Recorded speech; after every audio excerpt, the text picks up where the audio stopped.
You shouldn't be embarrassed. Can you like cross out the Carmax? No, I don't think I'm that good.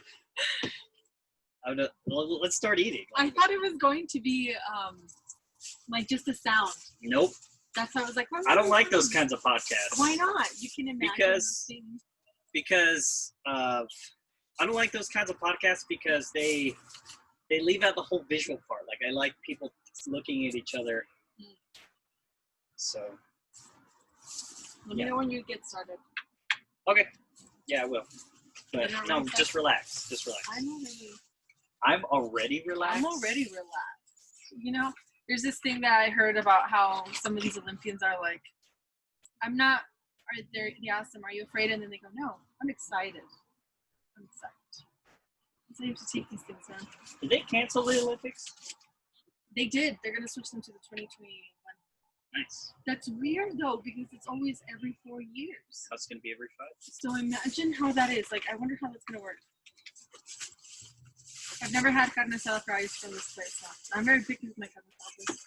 Have you had some before? Standards. Have you had some before? I'm Mexican. Have you had some before? I'm Mexican. I like how you put the inflection on interesting places. I'm Mexican. You know, I never realized that. You do. So I remember the first day I met you, I was amazed how you can just switch from Spanish to English. Do you remember that? I was like, you are profoundly bilingual. Oh. And people like you amaze me because I'm like, I can't speak Spanish at all. Mm-hmm. Like Spanish for me is so difficult. Mm-hmm. Like even though I kind of understand it, are they? So where did you learn Spanish from? You said it was from your grandma? Kind of. Okay, so, I mean, and we've talked about this before, and we're going to touch on topics that we've talked about before. Such as? We'll get to that. We'll get to that. All right. But there was my grandma she hardly speaks English. She hardly speaks English. Mm-hmm. She says, she puts pronouns and where the noun should be and think, you take a shower? Yeah. And I'm like, yes, Grandma, I'll take a shower or something like that. Because I used to live with my grandma. Mm. For how long? 2 years, I think. Nice. Did you pick up on Spanish because of that? A little bit? No, sadly, the only thing that really helped me was high school. Really? Yeah. Did you go to like a more Hispanic kind of school? No. Was it a class? Yeah. Spanish. Oh. I sense Oh no. I sense disdain. Do you know what that means? I don't, but I kind of get the connotation. It's like hate. Oh no. Like I'm getting hate from you. No, because you're still trying to learn Spanish. You know? Yeah, I mean, I know the simple words like Monday, but Spanish to me is always like something I don't know. I don't think I'll be ever able to grasp. Well, if you keep thinking like that, you won't. That's true, and I'm scared. I think the thing is I'm really scared to speak Spanish. But why are you scared? I don't know. Judgment? Kind of. Not saying the right words right. Well, what's the worst that can happen? Somebody correcting you? Yeah, I hate that. Well, do you get corrected on your English a lot? Sometimes. This lady was at a taco truck. How are they? They're good. They're pretty good. The carne is really thick, though. Yeah. She's thick. Okay. I was at a taco truck, and I was like, okay, David. Literally, the line was like, okay, David, you're going to speak Spanish. You're going to speak Spanish. She's not going to know that you don't speak Spanish. Yeah. And I was like, and then I was so nervous, I had to count out what 4 was. And you can see me like, 4 tacos, una de lengua. It's like, they don't have lengua. shit. And I had to guess. I was like, dos de el pastor y dos de asada. That was good. And she's like, okay. He's like, and then I didn't know how to say. It's like, tú tomar tareja. And then I was like, and then she got to the point where she just started speaking English to me. Aww. And I was like, they caught me. Almost got her. Yeah. It was funny. There you go. It's good to practice. You know, for example, like when I would get people who, like customers. Sometimes I feel like some people attempt to speak in English, right? And so if you talk to them in Spanish, I feel like sometimes it's a disrespect because some of them are trying to speak to you in English, to have a conversation with you in English. So if you automatically assume, I'm going to talk to this person in Spanish, it's like, it was for nothing then. Wait. Is it coming from a place of disrespect? I don't think it is. I feel like sometimes it has because, for example, my aunt, who just became a citizen like a couple years ago, where she was like, I was trying to have... Congrats, that's really hard. Yeah, thank you. So she was like, I was really trying to have this conversation with this girl in the store, and it sucked because you're over here attempting to talk in English, and she just went right on and speaking in Spanish. She's like, well, I'm trying to practice, you know? Okay. I don't know. Like with me, so when did you start speaking English? That was in first grade. Okay. Yeah. So I went through school in English. When I first started school, it was it was really hard. I remember going home and being like, I don't understand this.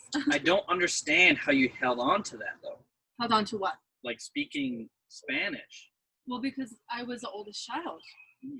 And so my mom taught me how to write and speak in Spanish. I did not know you're the oldest. Uh-huh. You seem like a middle child to me, but go on. Huh? You do. I don't know. It just seems, I thought you had like an older brother or sister or something. But how do I depict middle child? Like me. Because I'm a middle child. Okay, so we're similar. Yeah. I get that. I definitely understand. But you're the oldest out of how many kids? Out of 3. So 3 in total. And then what do you have? 2 younger brothers. I'm the only girl. You're the only girl. Yeah. Dude. Girls are like, in my family, girls are rare. Because we had like all these cousins and things like that on my mom's or my dad's side. But there was only like 3 or 4 girls, and then after that, after that we couldn't have girls. Oh my like my uncle had like 2 or 3 more kids. All of them were boys. Wow. And they were trying for a girl. I don't know. It was kind of, but yeah, it was. Yeah. Is that the case in your family, or is it like? No, I don't know how many cousins I have. Okay, so that means you have a lot of aunts and uncles. I have, in my mom's side of the family, I think there were 15 children in total. My dad's was 12. Your dad's side's 12? Yeah. Jesus. Yeah, how about you?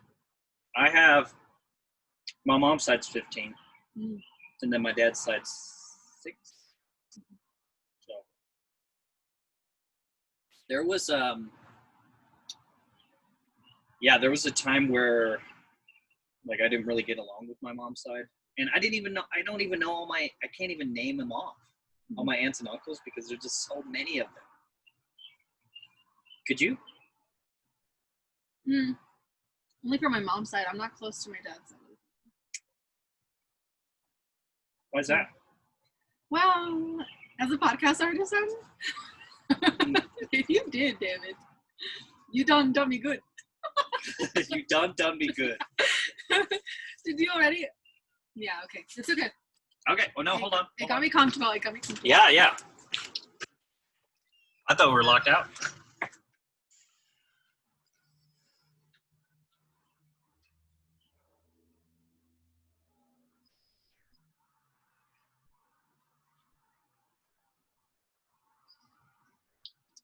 getting darker out. I was trying to turn on that light, but yeah. So why aren't you that close with your dad's side?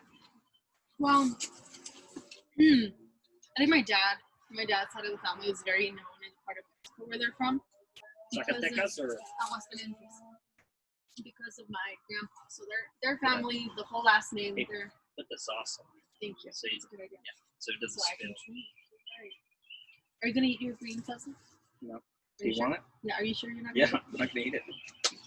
eat it? So, ayahuasca, what's it from? Where are they from? Aguascalientes. Okay. And Hot water? hot water. It's actually has really hot water. So the reason they're known though is for a lot of bad reasons. You know, my uncle owes a lot of money.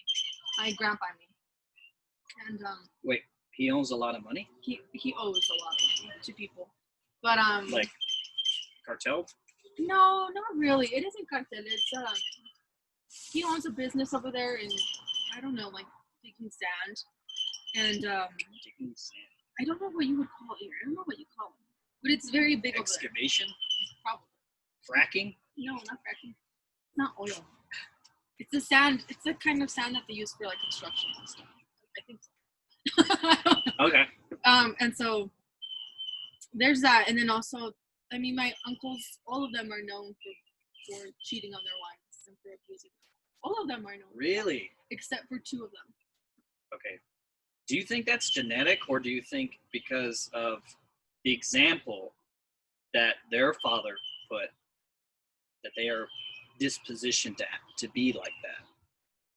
I think, you know, I've talked about this with my mom a lot of times. I think they were exposed to it. I mean, my grandpa would take my dad with him to the bars when he cheated on his mom. You know, and so he told my mom that. He would tell him not to say anything.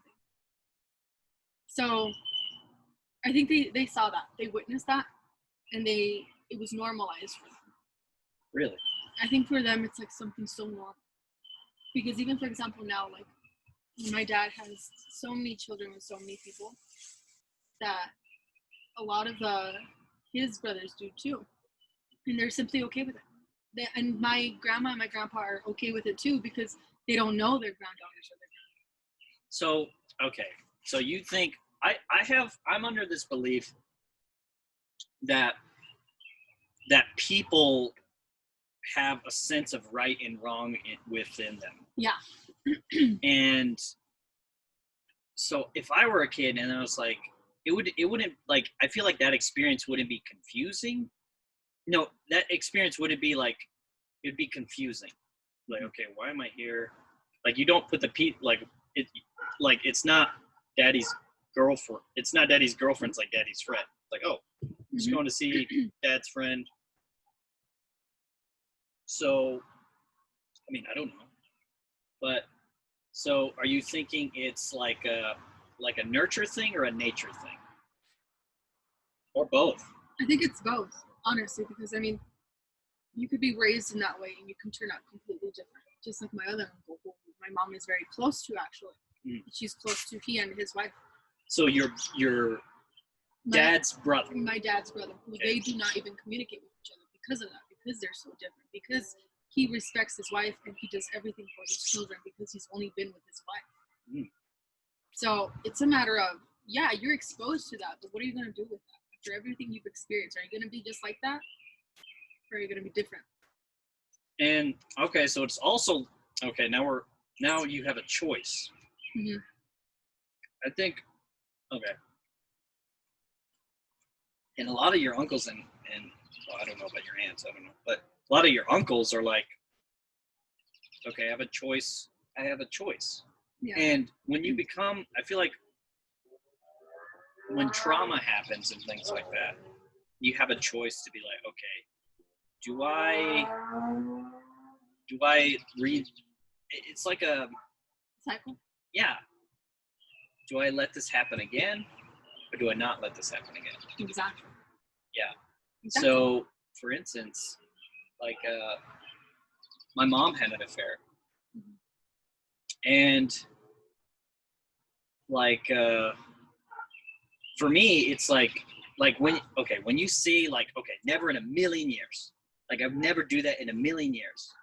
But when you get put in a situation like my mom was, where I don't know if my dad wasn't loving her enough, and that's hard thing to place blame on, because I don't know if my dad was being loving enough to her, being considerate of how she was feeling, taking care of her.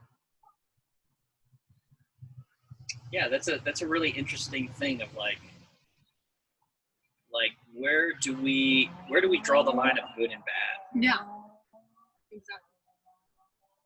So did my mom have the right to do those things because she wasn't taken care of? Or do you think your dad had the right to do those things because he was dispositioned to do so? I see where you're getting at. I think it's in everyone's conscience, and it's a matter of their values and what they value. I can't be the person to say that when placed in a situation like that. Oh, I'm not going to do that. No, because I don't know what I'm capable of. We're human. You know, I think I saw this quote. I don't really know it too well from TikTok, but it's a matter of knowing your roots. Okay. Yeah, it's a matter of knowing your roots, and your roots show that you are bad. You're prone to being a bad person. You're prone to being that bad person. I would say now we're just, so the morality thing is like, okay. Like, I hope you don't take it like as that being bad. Like, it's a matter of like doing the things that aren't seen as something right, that might harm other people. Yes. Or honestly, I think it comes down to selfishness. Okay. I think like a lot of those things are I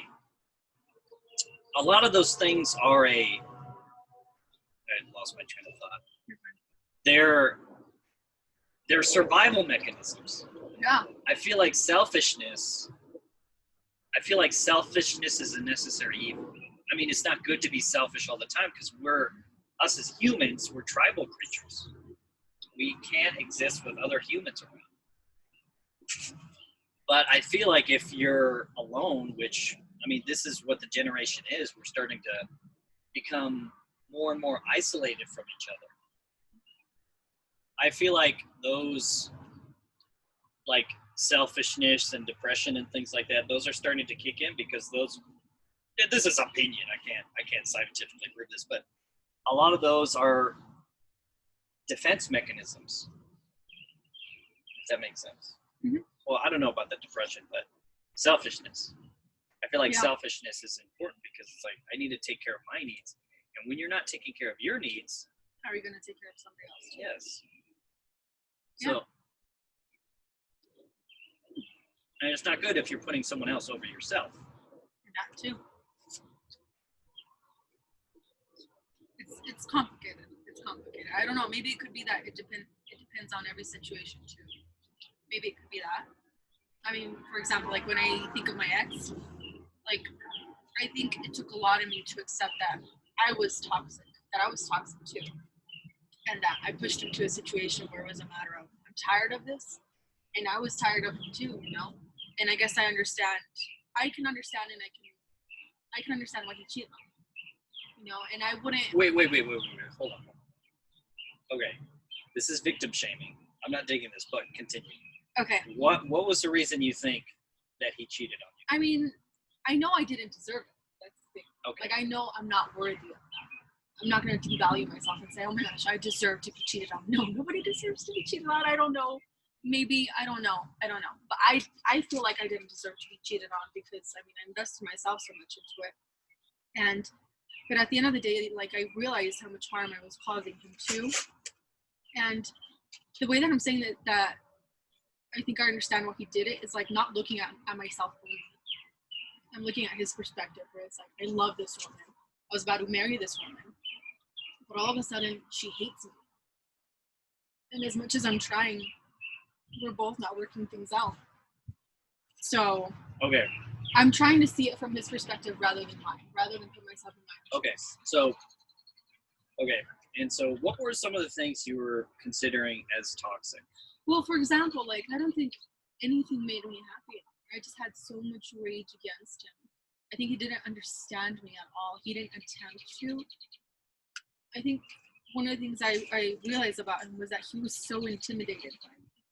He was so intimidated by my independence and me wanting to do my own things and me not relying on him, that he'd get so jealous of that. And for example, like even going out to school, like he'd get jealous of that instead of, for me, for example, when I'm in a relationship with somebody and they tell me, oh yeah, this girl asked me for my number or something like that, like I'll laugh it off. Or if I witness it, I'm proud. For example, there's this thing like, if the lady falls, like, would you let your man pick her up? Hell yeah, go show her what a real man is. Make me proud. I'm proud of you. Okay. So is that toxic, you think, or is that his toxic? Is that him not valuing your independence? Is that what that was?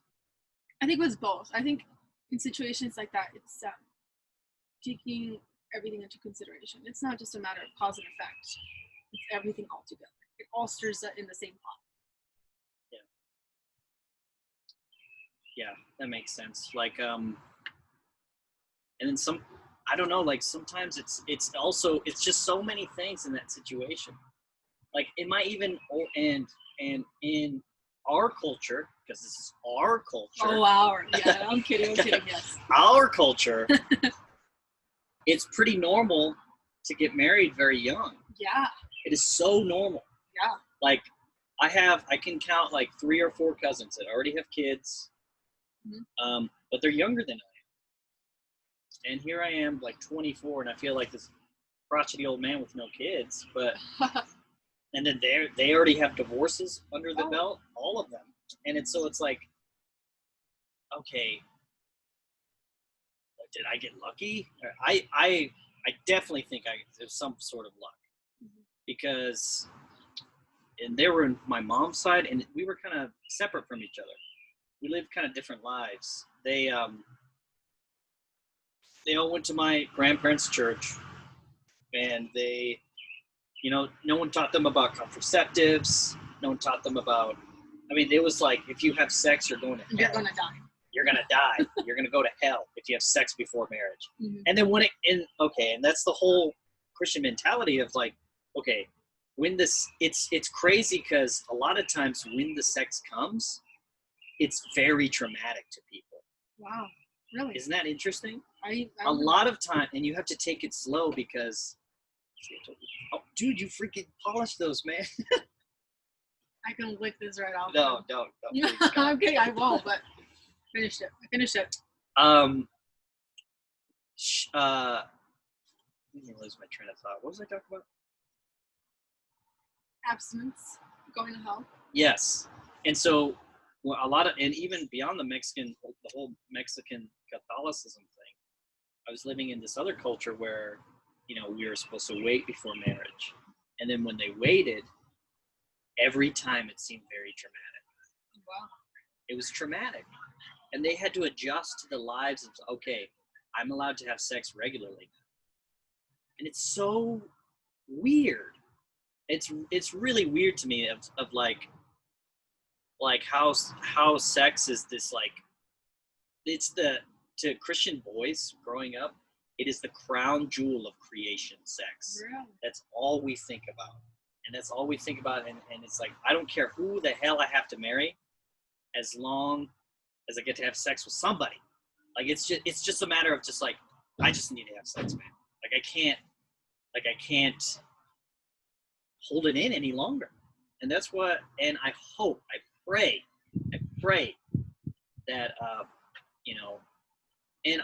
and I'm making generalizations. Mm-hmm. There's a lot of relationships I know that involve love and things like that. But on the other side, if you really look at the relationship, they got married very fast. Like, it's a matter of months. Could you imagine marrying someone, meeting them, and then getting married a couple months later, and you're like, the rest of the life with you. Yeah. It's outrageous. It is outrageous. Yeah. Anyway. So I would say I was in love with this guy from high school. You were betrothed at 19. What do you mean? Engaged. No, but I'm talking about another guy. Okay, all right. So he never became my boyfriend. I never had a boyfriend before my ex. Okay. Before the guy that I was into. So you only had like one? I only had one boyfriend. I laugh at it now. I'm so sorry, but wow, I didn't give myself that opportunity. But I did talk to this other guy, right? And he was actually very Christian. And initially, it was so weird because he was so different from I mean, at the time, I considered myself. I didn't believe in God. At the time, I think I had so much rage against him, and I would just say like, "Oh no, I don't believe in God. He made this happen for me," and that was me at the time. And so he was very, very, very much into the church, and his family was very much into the church. I feel like a lot of. Go ahead. Sorry. And so he, for example, like I didn't know that in some religions you can't dance or and stuff like that. And so to me, it was so shocking because I was like, oh, okay, like that's new for me. But so it was so interesting to me because his mom didn't like me, and she hated me because of that, because I was so different from what he was so used to. And he had never liked a girl like me. He said, I'm breaking all of my rules for you. And so I still love him. He still has reached out, but I mean, once I got engaged, that's when I totally cut ties with him. But he had a daughter, and he ended up marrying the girl too, and they're from the same church too. Yes, and I think she's like 2 years younger. 2 years younger than I am, and now he's having her second child. So hopefully they're happy. I mean, the thing is that it was so interesting to me how he was very much in love with me, and I loved him, but not to that extent. But it was a matter of him sacrificing everything for me, and yet he still went back. You know, I mean, after I got engaged, like he still got married with a person from his church.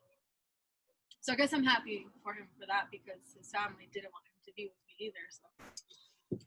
Look, Lilybeth, like I think that's the way it was. Mm-hmm. Because you're really pretty. What do you mean? Yes, I think that's the way it is because you're really. What are you talking about? Like, what do you mean? Like that's he's the like, way I'm willing to break all my rules. And no. I would counterpoint that he was willing to break all of his rules, not for the reasons that you were thinking, because like you were saying like never date anyone like you. How's that supposed to be? Yeah. I think he was, and it's just that's what guys are. We're just apes. We're literally monkeys. And I'm breaking all my rules. I would never date a girl like. Dave, the thing is though, possibly I know where you're getting at. Yes. I know where you're getting at. I think I'm right, but continue. Go ahead. I don't know. The thing is that I don't know. He always said that he wanted to wait until marriage, and I mean at the time I was a virgin too. So he always told me that. He always told my best friend that too, since he talked to my best friend. Oh, okay. What? But not like that. In a different way. My other best friend from California. So they were just. I introduced them to each other, so they got very much along. Okay. But so it's just a matter. It's a girl thing, you know. It's a girl thing. But anyway. Okay, go ahead. I don't know. He wasn't like that. Like he really wasn't like that. I think honestly, what it was the music.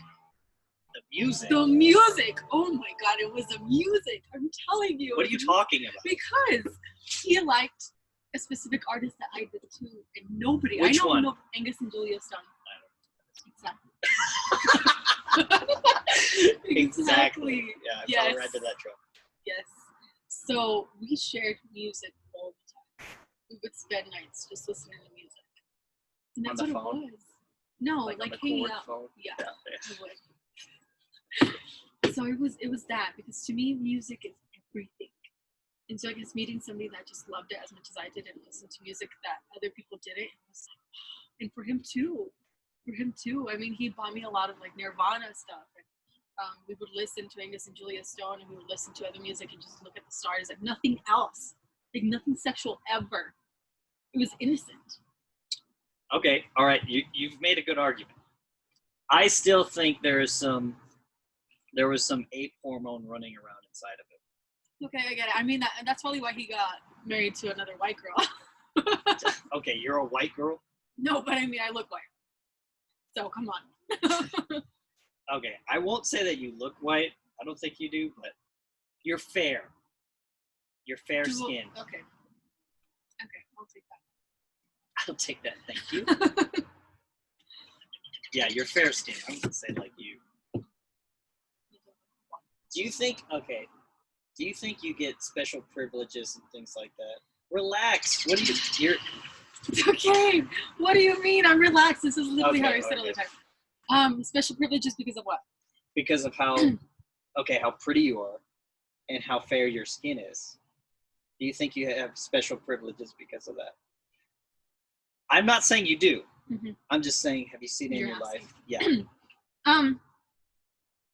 With the skin color, I mean, I was just talking about this yesterday, and it's probably going to sound really bad, but I hate being white. I hate being light-skinned. I mean, if people understood, growing up, I was surrounded by darker skin tone family.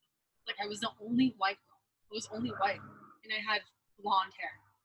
And imagine growing up with somebody like with darker skin hair and darker skin, darker eyes, and everybody just saying, "Oh, you're the daughter of the mailman." Like, I hated that. Sorry. You're fine. They say that in Spanish. It's like a saying, but okay. So, okay, and you hate that. I hate it because also, for example, when it comes to minorities, I'll tell you the story. I didn't realize that people had prejudice against darker skin tone people until I got to college. Really? My best friends growing up were black. And I can promise you that I never had that judgment until I got to college. And the reason why is because we did this test. And the professor said it's not going to determine if you're racist or not. It's just going to let you know if you have some sort of prejudice against you. Because so what it was is that it would show you pictures of people, of white people and darker skin tone, and smiling or happy or sad. And it would ask you, like, did this person steal? Did this person do that? Who did this? And you had to answer instantaneously, right? And so we were reading this book, I think, called Justice. And it was saying how people have that mentality, how a person that was black was shot, even though they did nothing wrong. And to me, I was a freshman in college. I was 19 years old. And I had no idea that was happening. I had no idea that existed, that people could think that way. And so when I got the test, and I mean, like I said, it doesn't determine anything, but it said that that to me was all neutral, because I don't see people by the color of their skin. I see them as people. My best friends growing up, I remember Tanya, like, they were black. And I never understood why people were so racist against it. I never knew that existed. And so growing up now, like, I've realized how much privilege I have because I'm white, and I hate it because I'm still a minority. I'm a first generation student. I'm the daughter of a single mother. I'm still struggling. I'm doing everything on my own. I'm Mexican. I speak Spanish much more clear than I do English. Yeah. Well, you speak. Never mind. Go ahead. You're like, you don't know how to speak. No, you speak just fine. Uh-huh. You speak just fine. Yeah, I get that. Yeah. I was definitely the fairer skin. Like, you should see, like, I'm kind of brown. I definitely got around, and this is really interesting. I definitely got around because of the way I speak English. And I don't have like an accent or anything like that. I speak English like a white person. Mm-hmm. And so growing up, that was interesting because it wasn't like I wasn't trying to be anything. This is who I am. Like, this is how we speak. Yeah. And then I get almost criticism sometimes when people are like my brother and sister sometimes will say, like, you speak really white. Yeah. I'm like, I don't understand that. Like, I'm just being myself. And so, I mean, I think, first off, I think it's a privilege to be in the United States. Like, to have like a United States passport. Yeah. It's a privilege. And I never forget that. I never do. But I feel like I'm kind of, and then have you seen Selena? Seen the movie Selena? Yeah. The dad was talking about Mexican Americans. It's like, we don't fit in with the Mexicans, and we don't fit in with the Americans. And that's how my life was growing up. I didn't fit in with the Mexicans or like the Americans. I just kind of like, you know, this is how we speak. And so it's just, and honestly, I had a lot of prejudice growing up. I still do. And I still always have to remember that we are all equal. And yeah, and it's just like, because I grew up in a predominantly black neighborhood, and I went to like a privileged white school for elementary. And then as like my parents got divorced in the 4th grade, we had to go to the school down the street. My mom didn't want us to go to that school because it was rough. But we had no choice. And so my first day of school, I saw a fight, like, and I started to imprint, like,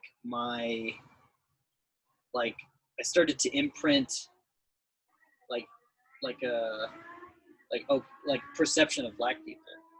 Even though a lot of them were one of my friends then, a lot of them are still my friends, but it was like, yeah, I didn't realize how racist I was in my heart. And especially towards Mexico. Oh man, I was horrible. I remember we went to this, God, it hurts talking about this. But I remember we went to this, my sister was getting honored because she had a high grade point average and she was Hispanic. So she was getting honored at this dinner they had. I got one of those too, I think. I don't remember. But she was getting an honor. And I said the most horribly racist thing about Mexican people in a line full of Mexicans. And like I had so much prejudice. And of course I'm letting go of that. Like that's not a problem for me anymore. But as a kid, and you immediately start to think like I went to this privileged white school and I saw like, you know, not a lot of fights and things like that. And then I go to this black school and I see a lot of poverty, honestly. A lot of poverty. Someone stole my cell phone. I saw a fight for the first day. And then I just made conclusions. Yeah. And that's not fair to, anybody. It's not fair to me. It's not fair to anybody. So yeah, I had a lot of preconceived notions about Black and Hispanic people. And it's a penalty of how white I am, if that makes sense. What do you mean? Like, it's a product of how American I am, I think. But what do you mean by American? Like white, I think. That's what I think. So I don't know. I'm really ashamed that I ever felt that way. So yeah, because it's not good. It's not fair to anybody. But how do you feel about it now? Like, how do you feel? Do you feel you have changed? Do you feel like change your mentality on that? Yeah, I hold Mexican culture with reverence now. I feel like more than I ever did. Like the people that speak Spanish, like I'm almost jealous of like you and people that speak Spanish, because it's just like that's something I want to do so bad, and I want to speak it well. Not to impress people, it's not that, because I can, I want to have a conversation with my grandma without my dad translating. That's what I want. Or like, I mean, I can get by, but I want them to be in a comfortable speed of Spanish, Yeah. And one of my best friends in the whole world is Black, and he's and he grew up in a like more or less. I mean, he grew up in my part of town, but predominantly black. But then he started going to a white church like I did, like mostly white, if not like 98% white, and so that was hard for him. And that was, I mean, it was hard for me because it was like not as hard because culturally that's what I am. Yeah. Pretty much white. I mean, I do enjoy, of course, Mexican. Like, who doesn't? Yeah. I mean, that's not even like a Mexican staple. It's, it's not. It's like a, but now I hold culture with such reverence. Like, I'm like, I am proud to be Hispanic, and I am proud that other people are Hispanic, and we should never lose sight of that. And so I think with my kids, I don't know if I'll marry a white person. I don't know. But I think with my kids, I think they should always remember, and I want them to learn Spanish. I want them to speak Spanish better than I do, but I don't know how to do that. I don't even know how to, But, yeah, so that's a really interesting point. Is it a stone? Right? Yeah, no, I mean, I don't know. No, really. I think I'm, I don't know. I don't think, and the thing that haunts me is I don't think I'll ever be fluent enough because, and there's white dudes. I know a bunch of white dudes that speak more Spanish than I do. Well, it's a matter of practicing. If you keep telling yourself that you can't, you're not going to be able Lilybeth, to. It's a matter I can't. of, I'm being can't. 100% serious. Like, if you keep, I don't. It's all about the affirmation. Like, what are you telling your mind you're capable? It's just every time I go up to speak Spanish, I get scared. And then I was like, well, are you going to let that? Por favor. Are you going to let that? I put the weird inflection on the words. Okay, let's talk about fear. Okay. So when it comes to fear, I claim myself. You could just start talking about fear, like, okay, next topic. Fear. Is valiant. Like, my favorite word is valiant. Okay. Because of everything that I've been through, I consider myself valiant. Okay. I don't know if I talked to you about this, but I realize now, throughout these past couple of weeks, that I'm actually not. Like despite everything that I have been through, I'm not. Because I'm afraid to leave my family. And even though I did it, I still stay close-knit with everybody. What's wrong with that? I know. But it's something a little more than that. But when it comes to love, I'm a total coward. So I was actually going to get valiant tattooed on myself. Oh. But then when this happened, once I realized this, I was like, I am not worthy of that tattoo. I am not. When it comes to fear, I think I had so much rage against fear because I saw how much it held me back. I saw how much it held my mom back. That it's just like, no, I will fight this. I don't know if I can cuss. But I'm like, you're allowed. You can cut. I will fight this bitch. Like, That's not even a curse word. Like, okay, it's a female guy. Either way. I'll fight this cunt. You can say that. I'm for real. I'm for real. Like, I will fight this bitch. Fuck that. I'm gonna get what I deserve, what I want. Who's the bitch, though? Fear. Oh. Fear. I was like, wait. I'm telling you. Is it? Fight the Yavi? bitch. I'm like, don't fight Yavi. I'm being for real. Okay, all right. Like, don't be afraid. Are you gonna let that fear control your life for the rest of your life? It's worked for me so far. You really want to learn Spanish? You're not gonna learn it. Yeah. So far. Shit. You're right. You're right. So, okay, what are you afraid? You're afraid of? You're being a coward about love. Why? I am. Why? Oh man, it's just so much. Like what? Like what? Growing up, I always told myself that I was going to be a very independent woman, that I was never going to rely on a man, that I was never going to let a man hit me, that I was never going to let a man say that he supported me, that, because of him I'm alive, because of him I'm here, because of him I have a career, because of him I have my house, anything like that. Which was pretty dumb at a younger age, when I was engaged, because I put half of the rent, even though the guy made 3 times as much as I did. Why? And I had to freaking work my ass off. Like, I did it because I was so proud. There's a difference between being independent and being proud. And I think that's where I didn't know. That's a really good thought. Yeah. I didn't know that there was a line. But so, I don't know where I was getting with it. But so I'm afraid of it because, I don't know, like, I guess I'm so used to controlling the results. And when it came to love, when it came to people, I was always the kind of person that said, oh, whatever happens is for the better. If you come into my life, you can leave easily. Like, I don't need you either way. And it's such a bad way to see things. I never realized that until recently when I'm like, wow, okay, I love being alone. I've now recognized that I can be alone, but I love people. I mean, you know this from work. I socialize so much. I talk so much, and I'm sorry, I'm so annoying. But there's certain people that are meant to stay in your life, and you have to put in the effort to keep them in there.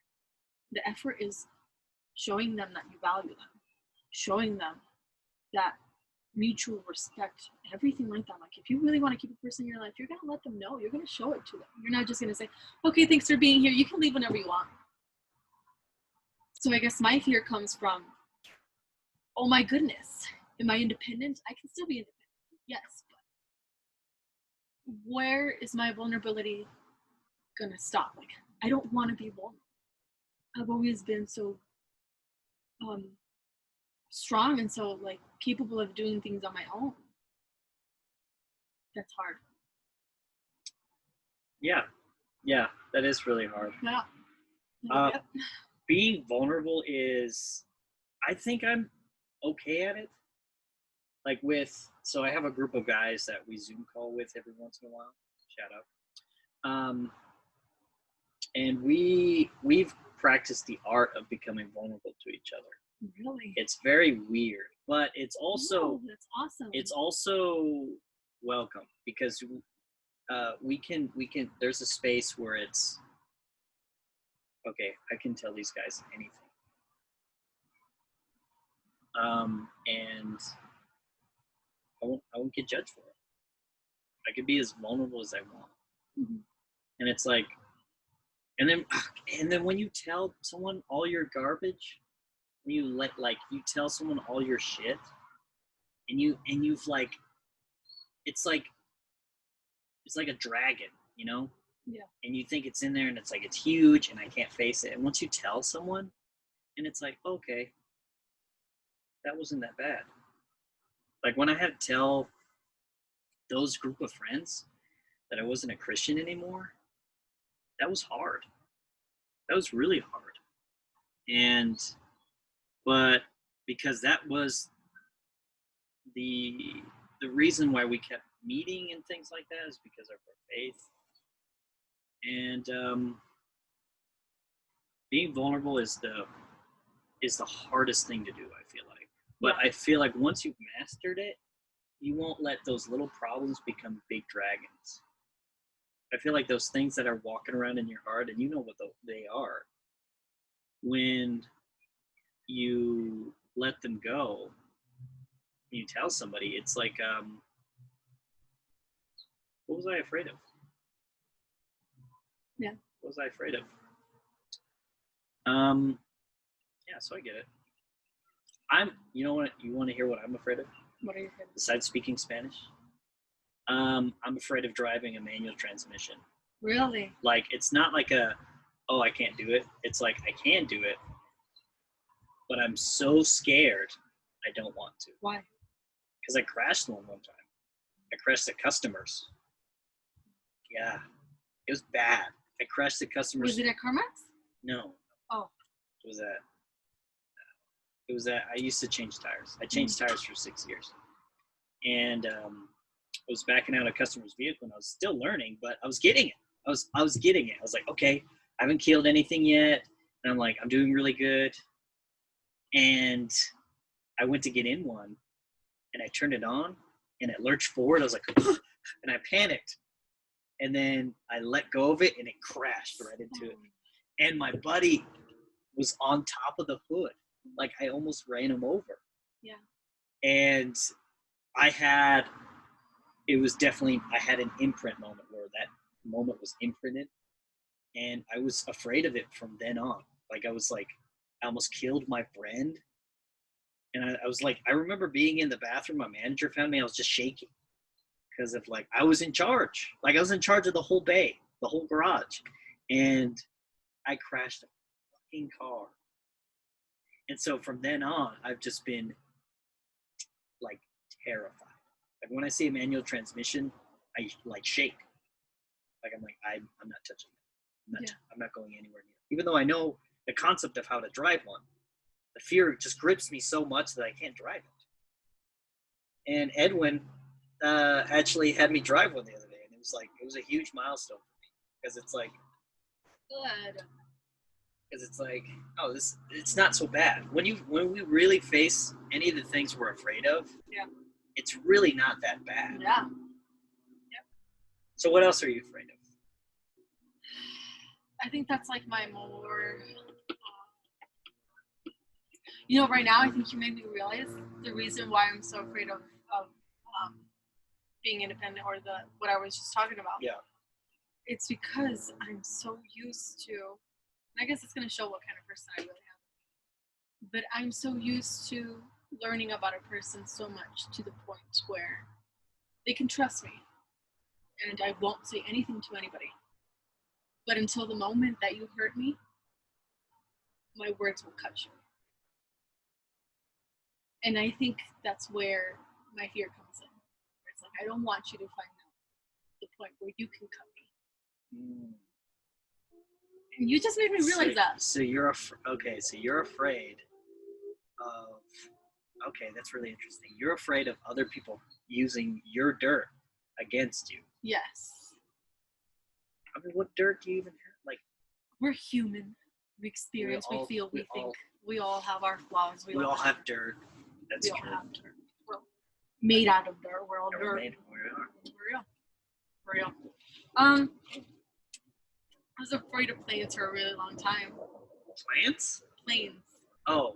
Planes. Like, look out. Run.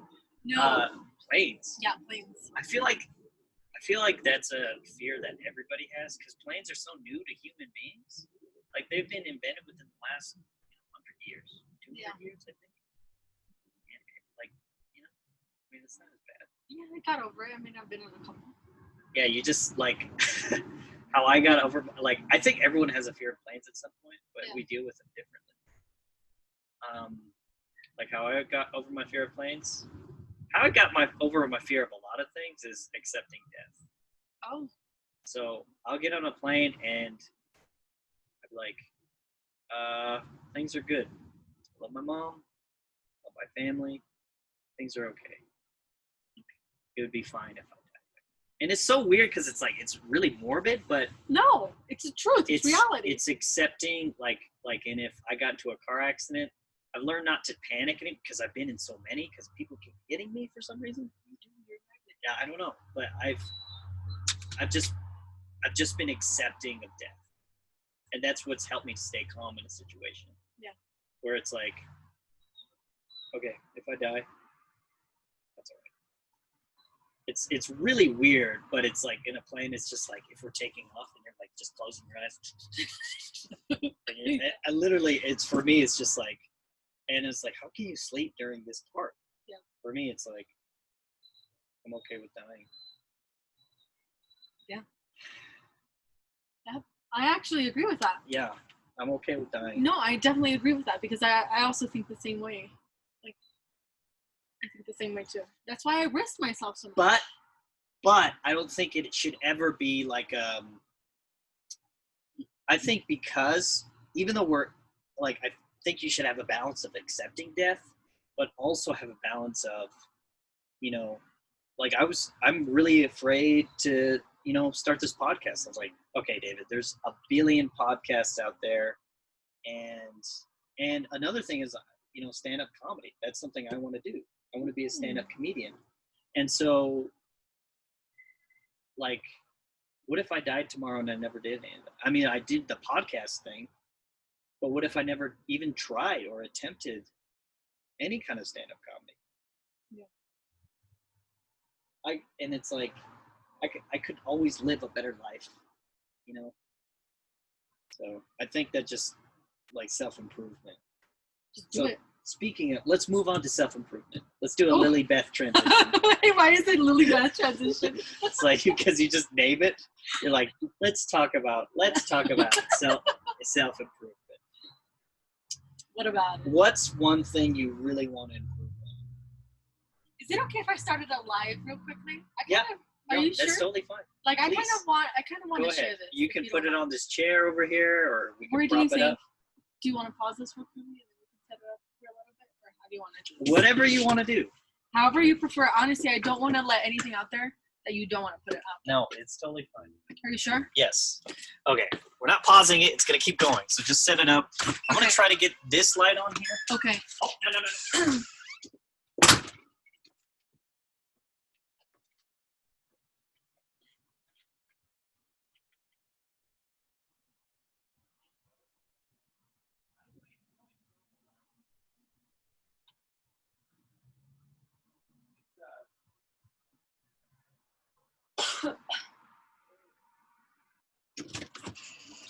I'm going to start it now, okay? Okay. Do you want? You guys might let her out really quick to pee, or No, yeah, that's fine. is the podcast going right now? No, you're good. Let her out. Oh, sorry. You're okay? Shit. Mom's about to die. Honest. Oh, is it? Oh, it's okay. Ripley, go pee. She's so. I love her. Oh my God. She has so much love to her. How old is she? She is 6. Middle-aged. God help. What's her name? Ripley. Ripley. That's a cute name. She likes to do that. Is there a school behind that? Yep. There is, yeah. She's going to middle school back there. Can't walk around naked over here, so I have to go on the other side. So you have to duck down. Well, okay, actually, I use this side because there's less window. Like if there's something in the washer, Oh, yeah. yeah, I'll walk around naked. This side because on the other side there's a big window. The important thing is just don't walk up And- to the fence, grab onto it. Yeah. Hey kids. No. Hey don't do kids, that. yeah. It's like naked Ripley. Come on now, come on, Ripley, get over here. That could generate some complaints. Look at your eyes. Why are you crying? She loves people. All right, get out of your hair. Hey, get over. All right, I'm gonna head to bed. Oh yeah, you gotta wake up at 4. God, hate it.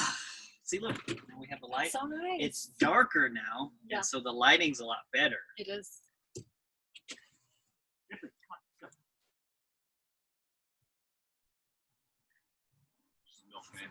Jeez. Ripley, let's go. Move it. Let's go. Move it. Move it. Hey.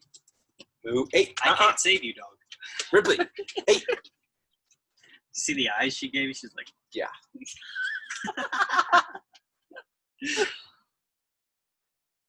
Ripley, let's go. Come on. Move it. Move it. Move it. You guys have a good night. Thank you. You too. It was nice to meet Thanks, you. It was nice meeting you too. You guys need anything before we go in? nah. All right. Enjoy. Right. It's gonna get started. All right, Are you ready? dude. I've told you, like the first conversation I had with you, I've been on some serious podcasts. I dog. know you have. I've seen So that. I'm getting more and more comfortable. I'm still working on it. Yeah. Do you think that you can be seen good? Can you see yourself? That is perfect. Look at that. Look at that. That is perfect. I'm becoming a professional. Okay, so what were we talking about? We're talking about self-improvement. Yes. What's something that you want to self-improve on? Lilybeth transition. What's something you want to improve on? Yeah. Patience. Definitely. I feel like you're very patient, which is weird. Where do you see me being patient? I don't know. Like, You're very patient with. I don't ever hear you complaining about a bad customer. I don't know if you're there too often. You just don't like complaining around me. I complain all the time, but patience. Okay, what do you mean? Like patience for what? I would say with things in life. Like I think I don't wait for the results to happen. I try to make them happen. That's where I need a lot. Like working out. Yes, exactly. Doing like I don't legs have the every day. Exactly. I get like that too, where I was just like, I just want to be ripped, I just want to be jacked, and there was a time I would work out like every day. Yeah. And it's not a bad thing, but if you work out the same muscle every day, it's not gonna work. Exactly. You're gonna be the same because you'll be so beat up. Yep. What else? How about you? Yeah. Self-improvement. Well, first off, I want to be, like for this podcast and whoever's joining us live, I want to be a better listener, because a lot of times, like I've looked at the other podcasts previous, yeah, and I feel like I am talking a lot. I feel like I'm talking way too much, and I hijack the show. So it's like when someone has a conversation, I'll be like, so how, like I'll ask a question first, and then I'll be like, okay, I'm going to talk about myself now. Yeah. Like the whole time. And they're like, okay, cool. And they get sleepy. So okay, I want to be a better listener. I don't know. I don't see that. I feel like you're a very good listener. You like to direct the conversation, and you know exactly where to direct it to. You're right.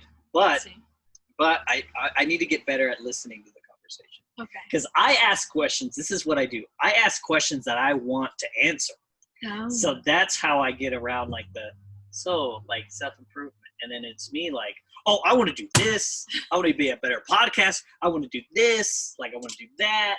Like, so I get carried away. Mm-hmm. I need to make sure that, and am I doing an okay job? You can be honest with me. You're doing really good, making honestly. sure the conversation yes. flows well.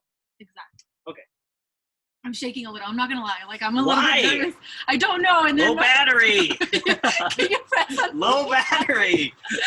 I don't have a charger for this phone. It's okay. It'll die. I'm gonna take it off in a couple of minutes. Actually, I think that should be good. Oh my, dude, you have like what?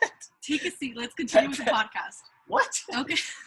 A live stream with like 6 people? That's We're crazy. doing very good. We're doing very good. Okay. So we're attempting to create a podcast. This is actually David's okay. podcast. Our no, podcast, no. I guess. I'm just here. I am a guest in his podcast, what is the name of your podcast, David? And I forgot to introduce you, so I'll do that now. Okay. This podcast is called the Sonder Podcast. Can you explain what that means? Sonder is a word. What the word means is discovering someone's life is as complicated as yours. And when I talked to you, I realized, like I had that Sonder moment. Like I have these Sonder moments with people. I was like, wow, you have lived a whole life. Like I can't imagine living another life. Like you've lived another whole life. Yeah. And so then I've interviewed a few people of like, okay, and it's just a conversation. Like I don't want any agenda behind it. I hope, Lilybeth, as time goes on and you revisit the podcast, or when you start your own, because I have to give you the musical guests. You do, yes. I do. And is it so? Okay, so with your nervousness, is it with the cameras, like people watching you, or is it? No. The thing is that's exactly what I'm going to do. Like I'm going in as a news reporter. Which is I have confusing. to be willing to do that. The thing is that I love being in front of a camera. It's just that sometimes I don't know exactly what to say. I think a lot before I speak. So I know that if I don't think, I'm going to say the most random thing possible.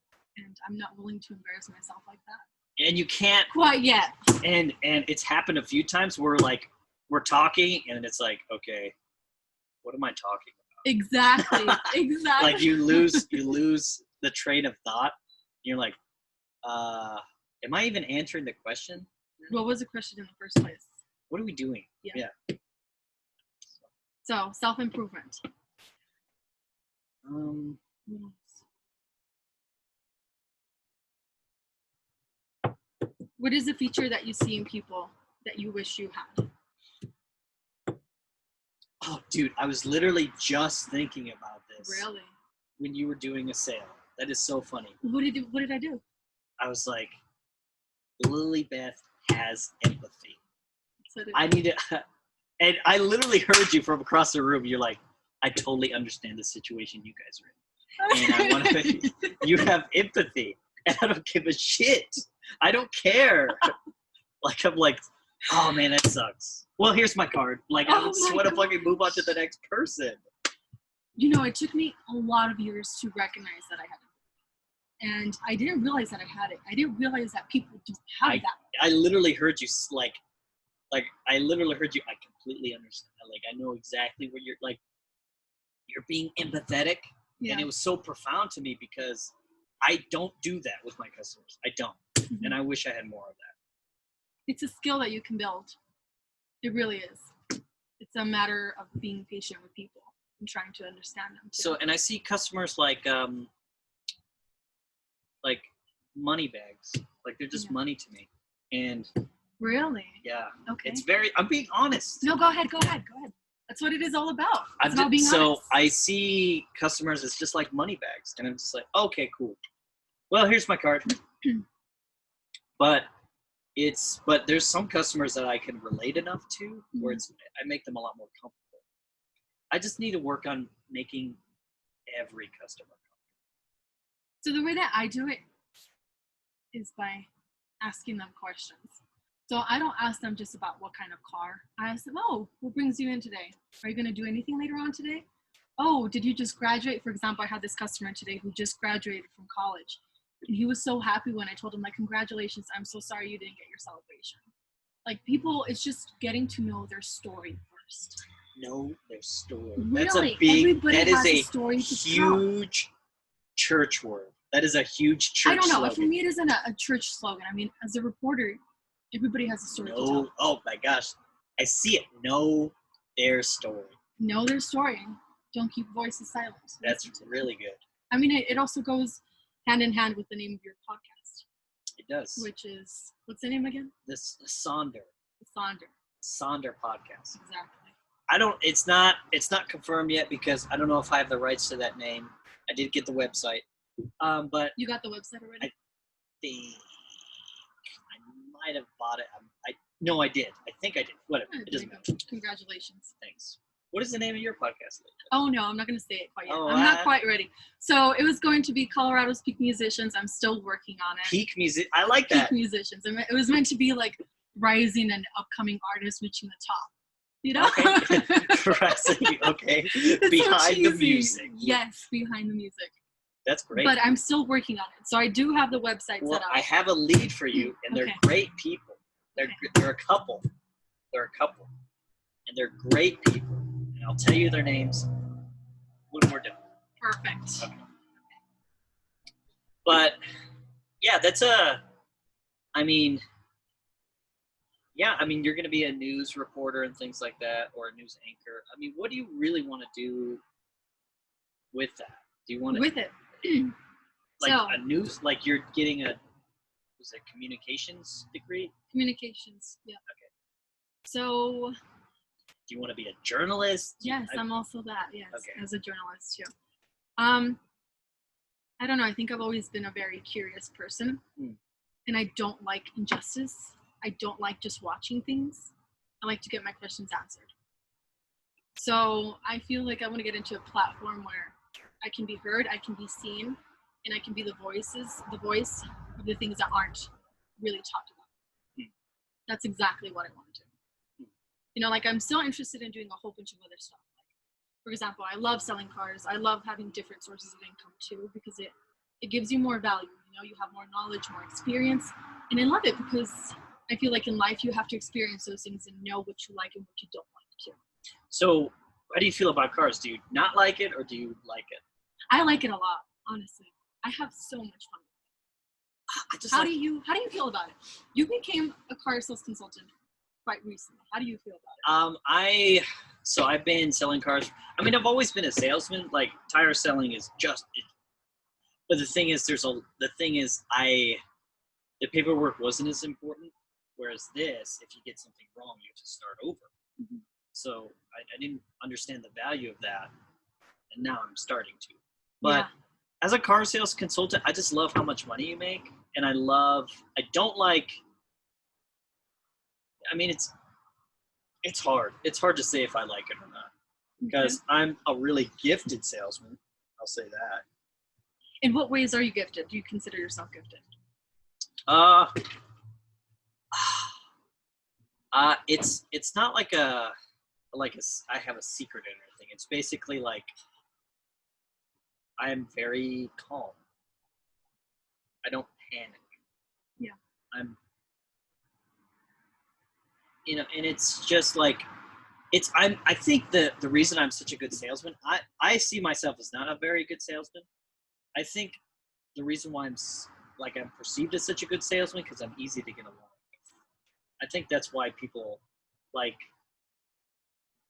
there's like at Carmax there's like everyone doesn't get along with everybody, like the business office people. I didn't really have a great relationship with them at the beginning because I kind of yelled at them. You did? Yeah, I was like, hey, when is this paperwork gonna come out? Oh. Yeah, it's like, and so I mean they're starting to warm up to me now, but I think I'm just so easy to get along with. That's in turn made me a gifted salesman.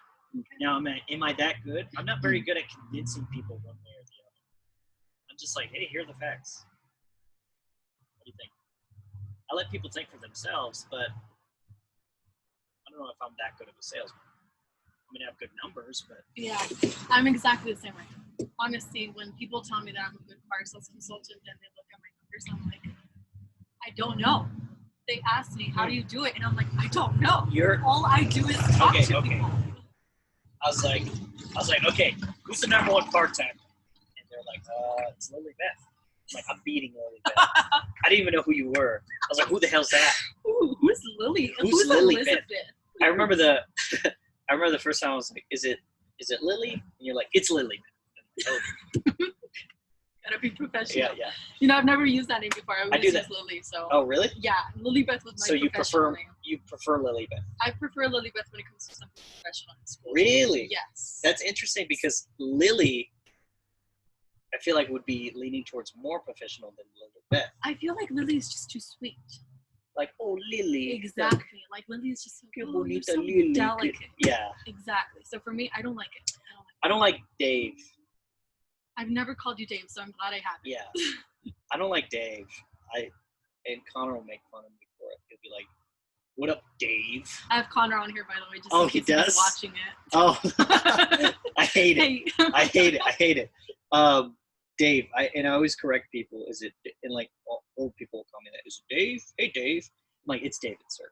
But I'll always correct people. It's like, it's David, please. I do the same thing. Please call me. Please call me David. Yeah.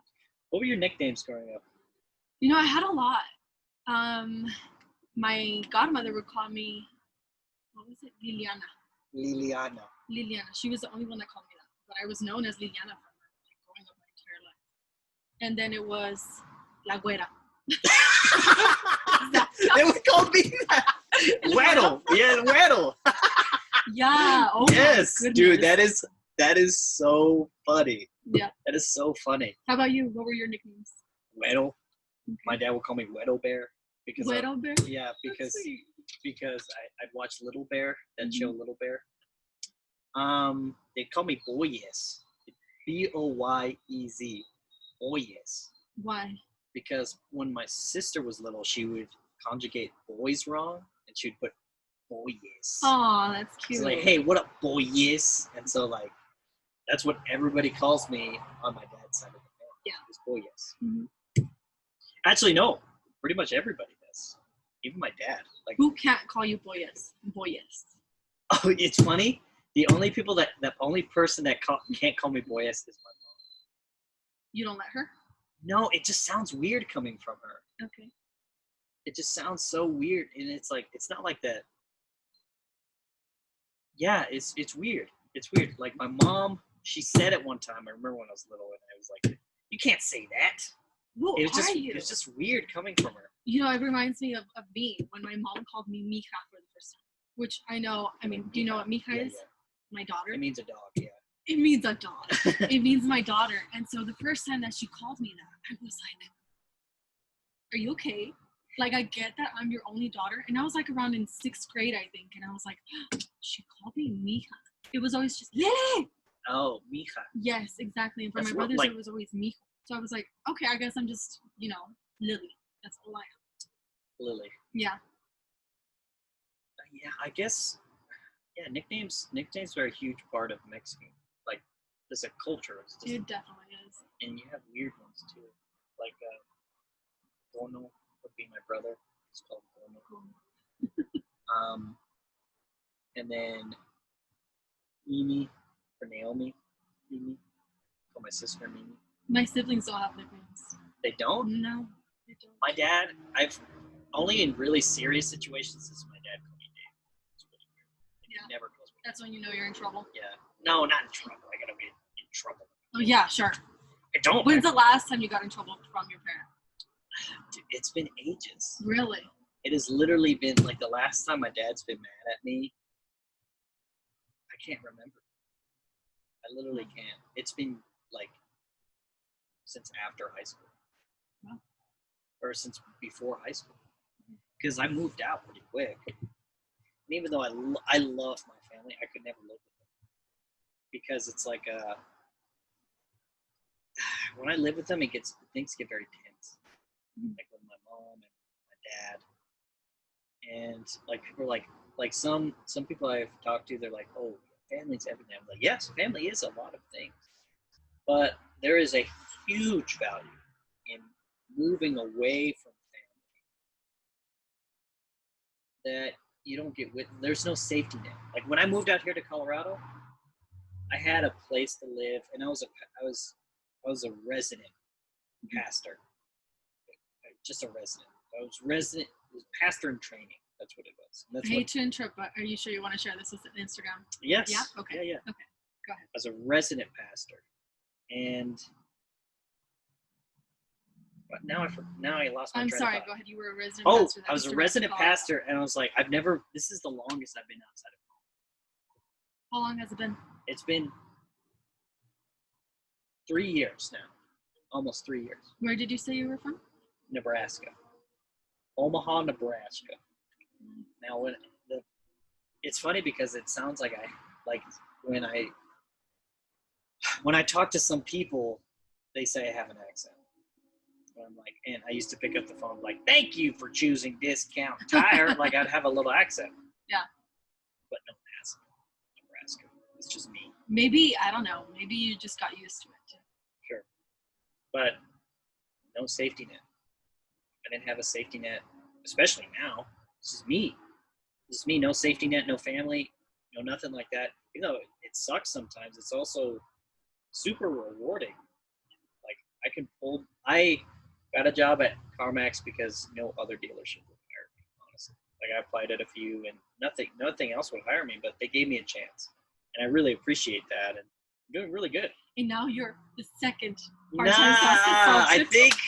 I think of numbers. If we looked at numbers, You know what? I've been gone for 2 weeks before yeah, you I have. think hey, I'm kidding. No, you're very good.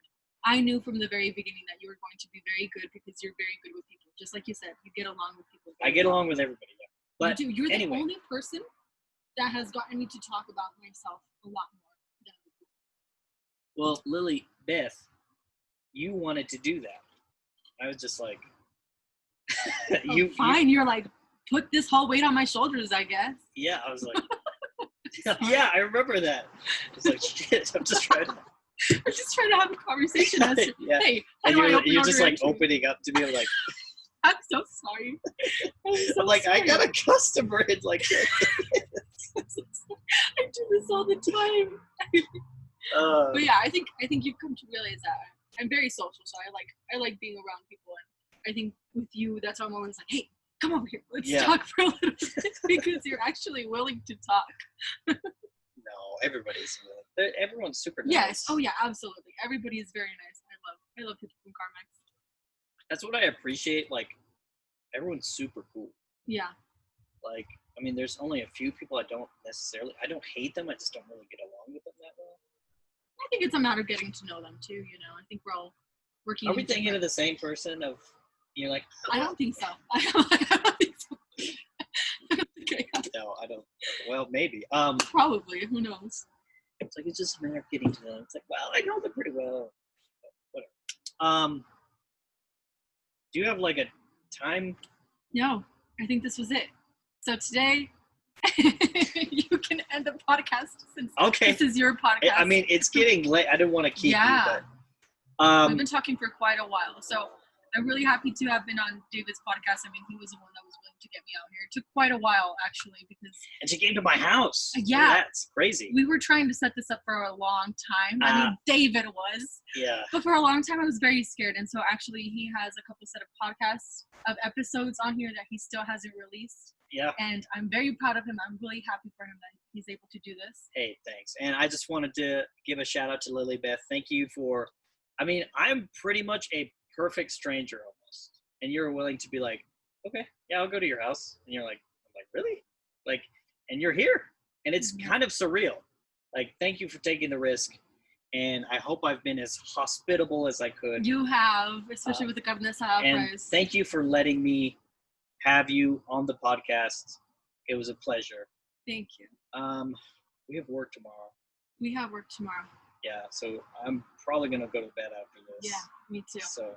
All right, thank you all for tuning in, and thank you so much, David, for having me. Look out for the episode. It's gonna launch here. I don't know.